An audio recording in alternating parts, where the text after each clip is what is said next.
शेतकरी मित्रांनो नमस्कार. आज आपण आलेलो आहोत कुर्रा या गावी श्री अविनाश भाऊ राठोड यांच्या शेतावर, तालुका आर्णी, जिल्हा यवतमाळ. तर त्यांनी या ठिकाणी आधी टरबूजाची लागवड केली होती आणि टरबूजाची लागवड केल्यानंतर त्यांनी साधारण 9 जूनला, म्हणजे आजची तारीख 14 ऑगस्ट आहे, 9 जूनला त्यांनी लागवड केली. म्हणजे आपण म्हणू शकतो की 2 महिने या प्लॉटला कंप्लीट झालेले आहेत आणि 2 महिन्यात साधारण उंची जी आहे 3 फुटापर्यंत आलेली आहे. आणि झाडाची ठेवण बघा, जोडओढ पद्धत आहे. झाडामध्ये बघा सगळ्यात महत्त्वाची क्वालिटी म्हणजे कमी पर्णभार आहे. पानाची संख्या कमी असल्यामुळं घन लागवड असूनही एकदम दाटली नाही. आणि 2 महिन्यात 60 दिवसामध्ये साधारण 1 2 3 4 5 6 7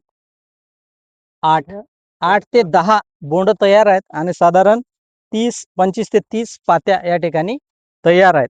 म्हणजे आजच्या घडीला 2 महिन्यातच आपल्याला पीक शाश्वत दिसत आहे, उभा दिसत आहे. बोंडाची संख्या यायली आहे, बऱ्यापैकी फ्लावरिंगही सुरू आहे. त्याच्यामुळं आपल्याला दिसत आहे की लवकर येणारं वाण आहे, लवकर हातात येईल. पुढचं बिवड तशीच आहे. समजा आपल्याला 2 ते 3 वेचण्या काढून इतर पीक घ्यायचा असला, या ठिकाणी त्यांची इतर पीक सुद्धा लागवड करण्याची व्यवस्था होऊ शकते या पद्धतीमध्ये. आणि अर्ली वाण असल्यामुळं लवकर येत आहे. सगळ्यात महत्त्वाचं, बोंडअळीचा धोका टळण्याच्या आधी कापूस आपल्या घरात येऊन जाते. आपलं परिचय सांगा, कशी वाटली ही पराठी? चांगली आहे. आपल्या हलक्या मध्यम जमिनीसाठी एकदम जमिनीसाठी एकदम चांगली. चांगली आहे. हो. आणि बोंडाची संख्या बोंडाची संख्या ही आहे. या 2 आता महिन्याच्या नाही, आता प्लॉटच्या 1 मानाने महिन्यानंतर पाहण्याला एक प्लॉट आहे. आणखी पाहण्यालायक होईल. 1 महिन्यात. चला, धन्यवाद.